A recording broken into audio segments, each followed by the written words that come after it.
Once upon a time, back when it was still frowned upon to get into a stranger's car, and my voice was still high-pitched, well, higher-pitched, I had to take the bus to school. And the whole walk took like 30 minutes, except one day I learned that if I cut through this guy's property, I could hit the snooze button 2 times instead of 1 time. I was sprinting to the bus stop because I hit the snooze button 3 times instead of 2 times. Guy's property that I normally cut through, and it's got like 20 feet of snow in it.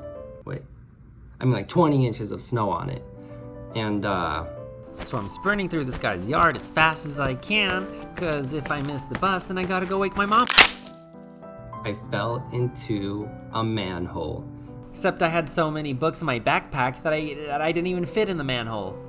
So I climbed through the manhole and I ran to the bus stop, except then I missed the bus because I spent all my time like getting out of the manhole. Then I had to walk home, and it was like a 30-minute walk home, and it was uphill in the snow, literally. And then once I got home, not only was that bad enough, I had to wake up my mom, and she's not exactly a morning person, so that was basically one of the worst experiences of my life. From there on out, I was like, screw it. I'm never hitting the snooze button again. From here on out, I'm straight edge. I'm waking up early. I'm taking the long way to the bus stop. I'm not cutting through any strangers' properties. I'm doing this the right way. So, anyways, the next day I'm late for school and I'm running to the bus stop again. Except as a result of falling into a manhole the day before, I didn't like cutting through the guy's property anymore. Because every time it snowed, the manhole was hidden again. The whole thing was just flat and you couldn't tell where the hole was. Where did the cover go? I don't know. Why was it on this yard? I don't know. So anyways, I'm running to the bus stop and I'm thinking like, crap, I'm not gonna make it, when a guy in a white unmarked van pulls up to me. And he's like, hey, it's dark outside. Do you wanna hop in my van? I have M&Ms. And I was like, oh boy, did I get lucky. Here I am running in this blizzard to my school bus. And not only do I not have to walk anymore, and I'm not gonna have to miss the bus, I'm not gonna have to wake up mom, and on top of that, he's got M&Ms. So I'm like, thanks. So I hop into the back seat and I buckle in my seatbelt because, safety first. I didn't want to do anything dangerous. And he gives me my bag of M&Ms, and I'm just like sitting there like eating them in the back seat, and I'm just glad that I'm in this warm, cozy van. I'm looking out at the winter wonderland. I have my candy on me. I see my friends, and we pass the bus stop, and then we're driving. Wait, that's my bus stop. This guy didn't ask where my bus stop is. Then I realized, like, I'm a kid that just got into a stranger's van because he offered me candy. This is textbook. The first time I ever heard of the word kidnapping, they were like, here's how kidnapping works. A stranger comes up to you and they're in a white unmarked van and they're gonna offer you candy and then you're gonna jump in, but don't do that. And I was like, yeah, what kind of an idiot would do that? And here I am, and I'm in this guy's car. So I'm pretty sure I've been kidnapped, but like still though, just in case, I didn't want to be rude and be like, actually, you passed my bus stop. So instead, I just sit there quietly and I'm like scheming, and I'm like, okay, so here's what's gonna happen. When we get to the next stop sign, I'm gonna take my mechanical pencil and I'm gonna stab this guy in the neck, and then I'm gonna run out of the car. But he must have seen all the kids because he was like, oh, hold up, was that your bus stop? And I was like, yeah. And he was like, oh, okay, sorry. And then he turned around and he dropped me off at my bus stop. And with my life spared, I promised to never get into a stranger's van again. So anyways, like 5 years later, I'm walking around some sketchy area in either Texas or somewhere. I'm pretty sure it was Texas. I just don't know what city it was because I was lost. That's the point of being lost. You don't know where you are. It was definitely a low-income area. I'm not saying I should have been scared. I'm just saying that I was. So anyways, I'm looking for a McDonald's because I'm like, okay, if I can get to a McDonald's, I'll definitely be safe. Pro tip, if you ever find yourself in the middle of somewhere sketchy, I recommend you go to a McDonald's, because that way, if you get shot, they have security cameras. So I'm going around to all these people that I see in the area, and I'm like, hey, do you know where McDonald's is? And people are like, McDonald's? There isn't a McDonald's around here. And I hear them shout, hey, Poolboy! And this kid's trying to find a McDonald's. Do you know where McDonald's is?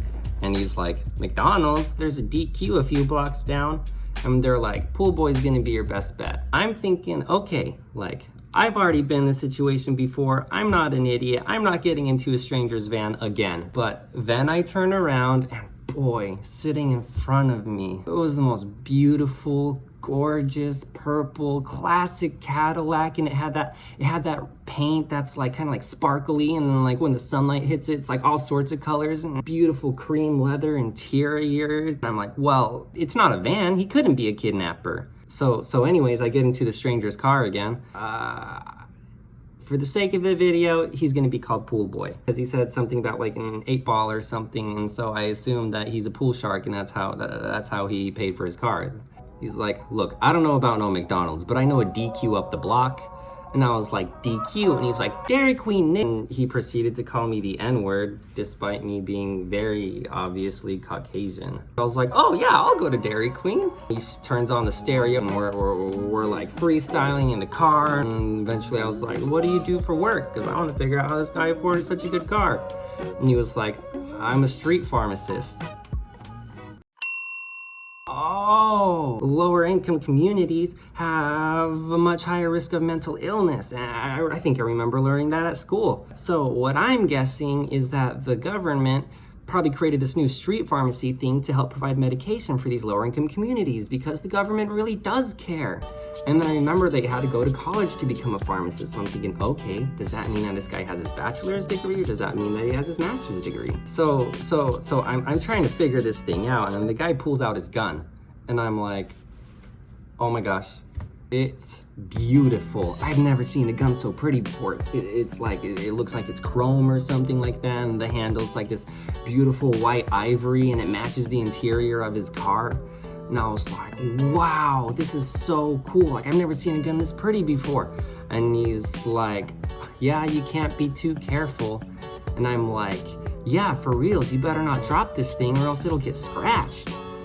And then he pulls out this fat, just brick of cash. And he's like, and he's showing me all of this like money that he has. And it's gotta be like $10,000 worth. And I'm just like, wow, I've never seen so much money in my life. And I'm thinking like, boy, I better go to college. Maybe I should be a pharmacist. So he's talking about how he's gonna start feeding his like baby mama and stuff. And he's finally excited to like go home. He gets to take care of his family and his little kid or something like that. And he's like gonna be like a made man, that sort of stuff. And I'm just thinking like, wow, how inspiring. This guy comes from such a low income area, and against all odds, he somehow gets through college, and he gets his degree, and he becomes a pharmacist, and now he's giving back to his community. Eventually, we pull into Dairy Queen. I was like, do you want me to get you anything from Dairy Queen? And he was like, no, man, take care of yourself. Don't forget about me.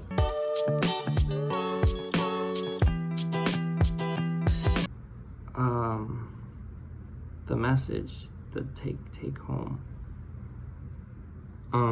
Okay, just I don't know, just don't be dumb. But